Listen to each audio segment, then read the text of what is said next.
Hi, this is Jacek, and in this PHP tutorial I'm going to go over explain what the problem is with XSS attacks and show you how to prevent them becoming problems on your site. And to do that, we've got this simple guestbook example here that I've created for this video. I'm just going to very briefly, before we get into what XSS or cross-site scripting attack is, I'm going to very briefly go over how this works. So we have this page here, and all that happens is, say when I type a post in this box here, so this is a post, and hit post, it just appears above. So above here will be a list of posts, so we could add another one. This is another post, except we would spell another correctly. And you can see that they just get added one after the other. And this works using a database, which is why I've got PHP Programming open here. And it's working with this posts table in the guestbook database. So if we reload this browse window, you can see that these two posts have now shown up with ID 1 and 2. This is a post, this is another post.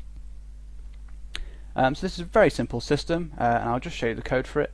So we're working in this folder here. So this guestbook.php is the actual page you saw. We also have this core folder, and now the core folder will contain the entire back end of the site, so it'll contain all the logic parts of it that don't control output, that only work with the database. So if we just open that up, you see we have this init.inc.php file, and this file will be included by all of the pages that need to work with, by all of the pages. And this file will connect to the database, and then it will include any files that we need that define various functions. And those files that define various functions are in this inc folder. If we just open that up, you'll see we've got this single file called guestbook.inc.php. Now this guestbook example is sort of like the comments system that you would see for a blog system.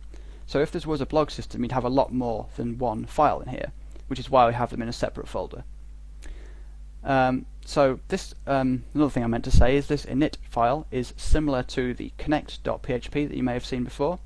Or may have used before. It's quite a common thing to do, and that, it's sort of the same as that essentially, except it's a bit more of an extension to that. So it also includes some files and would do anything else that you need to happen on all of the pages.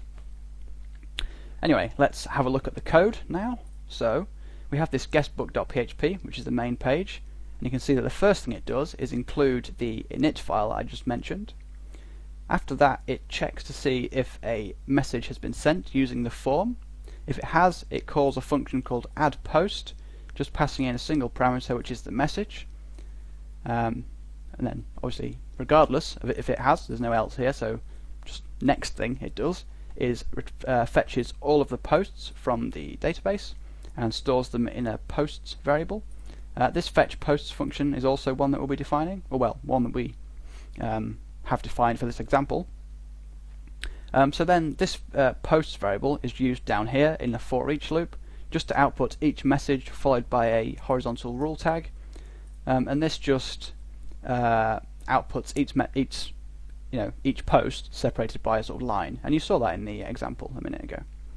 And then following that, we just have the HTML form, which is a text area and a submit button.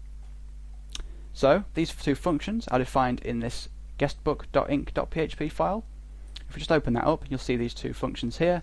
The first one, addPost, just adds a single post to the database. So it just performs a very simple insert query. It also does some escaping to prevent SQL injection becoming a problem. The second function, fetchPosts, just fetches a list of the posts from the database. It returns them as an array of messages, so then you can use it in the for each loop on your page, as I did. So the problem with this is that it's neglecting to sanitize the input sufficiently so that XSS attacks are still a problem. Now XSS, i.e. whoa, my volume has just changed, sorry about that, is a term that's more broadly used to refer to code injection. So the cross-site part of it is not necessarily always true, but the main problem is that people are, in this case, able to inject HTML code into your page, which can have very serious problems, because if they inject some JavaScript code, they can steal your users' cookies if any are set, and if they manage to get one of an admin, they can sort of take over that cookie and that session, because the cookie contains the session ID, and they can take over the session by sending that session ID. And providing you haven't secured against that, then they basically get admin access, which is obviously something you don't want to do. So to demonstrate this, let's go back to our page, and say a user wanted to inject some HTML. Like, as a fairly trivial example, they could do no, this is a post, and they could make this bold by adding strong tags around it, except they would spell strong right, like so. If we hit post now, you can see we get this as bold. Now you may just think that doesn't matter, it's not important at all, that people are allowed to make things bold, but obviously that sort of is true, but they are able to do sort of much worse things. One of the main ones is sort of page defacing, so they can type stuff in here that will change the way your site looks in a more way. It's not restricted to just this line, what they post as well. They can affect the entire page. So one quite common one is just to end the body tag, like so, which will just sort of destroy the page basically. So it'll stop anything after your post being shown to the browser. Another one is to add an iframe to sort of take over the site, if you like. So to demonstrate that, let's just add an iframe tag here. You have to add a bit of CSS code, so using a style tag, style equals, you do position fixed to make it stay in the same place regardless of if the user scrolls. You do top 0 pixels, which means force it to stay at the top, left 0 pixels, which means force it to stay at the left, and you do width 100% and height 100%, which makes it the full size of the page, browser window. You also have to do border none to stop it having a border, because by default they have a horrible looking border, and as well you need to do z index 99, which will force it to be above any element on the page, providing the developer hasn't used z index 99, which you wouldn't really, because it's not a very common thing to do. So then if we just close that tag off, you also need to add border equals 0 as well to make Internet Explorer work. And obviously the source of the iframe, which we can just set to phpacademy.org. And if we hit post now, you can see that our guestbook.php page is now the PHP Academy website. And we can do all kinds of things, like even if we click on the links, like if we click on, say, what can I click on that won't show me? Video list. If we go to the video list, you can see that the scrolling works. It looks exactly like you're on the PHP Academy website, even though our URL, we haven't just been redirected. Our URL is still guestbook.php.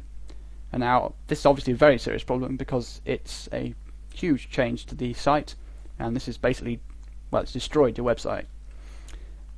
Anyway, I will have to remove this because it prevents me doing any. Oh yeah, this is actually quite another good point. I'll just expand the text. The problem here is that people are able to inject HTML. So in the database, you actually see the plain text HTML code. So you see the actual strong tags and you see the actual iframe tags. And what we need to do is sort of remove these control characters, or the meaning of these control characters. It's similar to the the SQL injection example, where single quotes were control characters and you needed to escape them. You can't exactly escape HTML in the same way by preceding it with a backward slash, but you can convert them to HTML entities. So I'm going to have to remove this iframe example, so let's just remove that. So if we just go back to our guestbook page and reload this, the PHP Academy website will disappear. And what we need to do is fix this here so that our input is sufficiently sanitized. So we can do that using the HTML entities function. And what this function does is replace any character like that with its HTML entity, which for that one is LT, like that. And when that is sort of saved in the database and then output to the browser, it will actually be displayed on the browser page as this, not this. So it'll display as a literal one of those, and won't have any meaning. So it won't be able to affect the sort of, well, the working of the site. So what we do is message equals HTML entities of message. Don't need that new line there. And what that will do is, well, it'll just do what I just said. It'll convert the control characters to HTML entities. So let's go back to our page and try the bold example again. So if we do strong, this is a post. I need to think of something else to put. And if we hit post now, oh, I spelled HTML entities wrong. And yes. So if we go back to our page and ignore that error, hit resend, you can see we get this output with the actual strong tags as they were typed. But if we look in our database, hit browse, you can see that they have been converted to their entities. And this means that sort of XSS attacks are essentially impossible, because the user has to be able to inject a tag to be able to do anything. There is another little problem with characters other than, you know, standard English letters and numbers. So the way to fix that is by defining the character set. And you can look into this more on php.net, but basically what you need to do is pass in, because this function takes 3 parameters, the second 2 are optional. The third one defines the character set that you are using, so you need to pass in the second one to be able to get to the third one.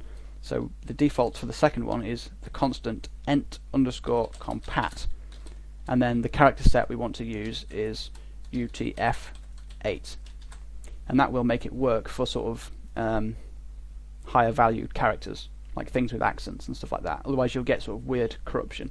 And there are also, if you don't do this, there are sort of special character strings you can pass in to make XSS another possible again. So you do need to add this character set thing. Anyway, that is how to prevent XSS attacks and cross-site scripting. Well, not they're the same thing. So thanks for watching, and hopefully this was useful.